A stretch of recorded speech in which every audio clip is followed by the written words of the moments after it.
Chapter 2। ये कहानी उत्तर प्रदेश की है। एक आदमी है, उसका नाम है विष्णु तिवारी। मामला 2000 का है, साल 2000। ललितपुर जिला, गांव है सिलावन। विष्णु तिवारी पर गांव की एक महिला ने आरोप लगाया कि इस आदमी ने मेरा बलात्कार किया। उसके आरोप के चलते उस आदमी की गिरफ्तारी हो जाती है। 2003 में कोर्ट विष्णु तिवारी को कहता है कि इस आदमी ने बलात्कार किया और उसको उम्र कैद की सजा सुना देता है। लेकिन अपील होती है और 21 साल बाद 2021 में इलाहाबाद हाई कोर्ट कहता है कि इस आदमी के ऊपर जो आरोप लगा था वो गलत है, इसने बलात्कार नहीं किया, इसको बाइज्जत बरी किया जाए। लेकिन उस आदमी के कितने साल गुजर गए? 21 साल जेल में। एक गलत एफआईआर, एक गलत आरोप और एक आदमी के आधे जीवन का हिस्सा चला गया। जबरदस्ती का कोई मेडिकल सबूत नहीं था, गवाहों के बयान कमजोर थे और जमीन के विवाद की वजह से उसके ऊपर झूठा आरोप लगाया गया। लेकिन कोर्ट कहता है कि तुम बलात्कारी हो, लोअर कोर्ट। हाई कोर्ट कहता है कि ऐसा नहीं है। विष्णु जैसे बहुत सारे लोग हिंदुस्तान में आज की तारीख में भी जेलों में हैं, जो गलत तरह के आरोप में सजा याफ्ता हो गए और वो एक दुष्चक्र का शिकार हो गए।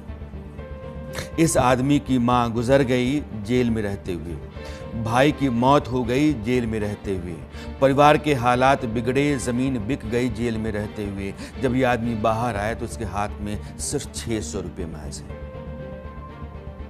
क्या इस तरह की जिंदगी का हकदार था ये आदमी? हमारे यहाँ गलत आरोप लगाने वाले आदमी के खिलाफ कोई कानून नहीं है। उसने आरोप लगा दिया लेकिन वो गलत साबित भी हो गया तो उसके लिए कोई सजा नहीं है। और गलत आरोपों के दौरान या गलत आरोपों के कारण हमारे देश में लोग जेलों में सड़ रहे हैं। ये हमारी न्याय व्यवस्था है और हमारे पूरे सिस्टम के ऊपर बड़ा सवाल है। विष्णु की रिहाई और विष्णु के 21 साल दोनों गंभीर और संगीन सवाल की तरह हैं। यह आदमी अकेला शख्स नहीं है जिसने हमारी न्याय व्यवस्था की मार झेली हो, दंश झेला हो। देश भर में ऐसे हजारों लोग हैं जो जुडिशियल सिस्टम के आगे हार गए, हथियार डाल दिए, बेबस हो गए। एक केस में आपको कुछ केस आपके सामने रखना चाहता हूं। असम में एक आदमी माछिल लालुंग, उसका मामला 1951 का है। मामूली झगड़ा और मुकदमा हो गया। 54 साल तक वो आदमी बिना सुनवाई के जेल में रहा। 23 साल की उम्र में उसको जेल हुई और 77 साल में वो रिहा होता है। आप समझिए, बेकसूर आदमी। उत्तर प्रदेश, लखन पासी नाम का आदमी 1982 में हत्या के मामले में उसको सजा सुनाई जाती है, उम्र कैद, कि तुमने हत्या की है। और 2025 में हाई कोर्ट कहता है कि इस आदमी के ऊपर आरोप जो है गलत है, ये आदमी बेकसूर है, बाइज्जत उसको बरी किया जाए। 61 साल की उम्र में जो आदमी जाता है जेल में, 104 साल की उम्र में रिहाई होती, मर गया वो। 104 साल की उम्र में रिहाई। आजाद खान, लूट के मामले में 25 साल जेल काटा, सबूतों के अभाव के बावजूद सजा उसको हो गई। और 2025 में हाई कोर्ट कहता है कि बाइज्जत बरी किया जाता है क्योंकि इनके खिलाफ कोई सबूत नहीं है और इनके गुनाह को साबित करने का कोई आधार नहीं है।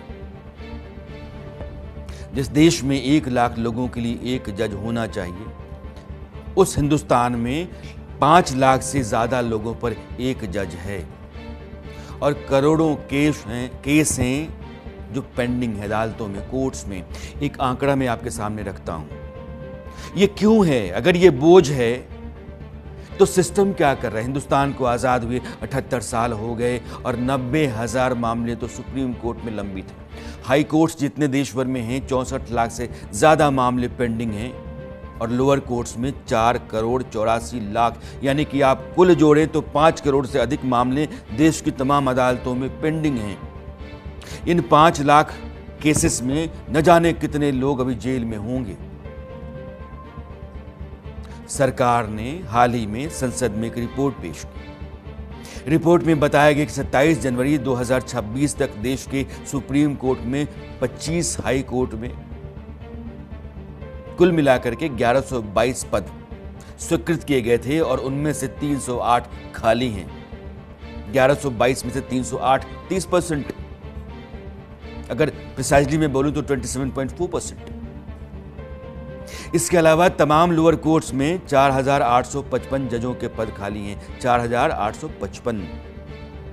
यह स्थिति है ऐसे समय में जब अदालतों में लंबित मामलों की संख्या लगातार रिकॉर्ड तोड़ रही है। आम नागरिक को इंसाफ पाने में सालों इंतजार करना पड़ रहा है।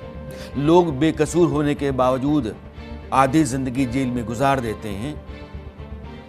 तो जुडिशियल रिफॉर्म्स की रट जो लोग लगाते हैं, आखिर वो कब होगा? एक भी बेकसूर आदमी अपनी जिंदगी का बहुत बड़ा हिस्सा जेल में क्यों काटेगा? और जो गलत आरोप लगाए जाते हैं, उन आरोपों के बाद जो आदमी बरी होता है, जब उस आदमी की तरफ देखता होगा कि इसके चलते मेरे इतने साल गुजर गए, उसके लिए सजा क्या है? सोचना जरूरी है। और अब बात अगले चैप्टर की।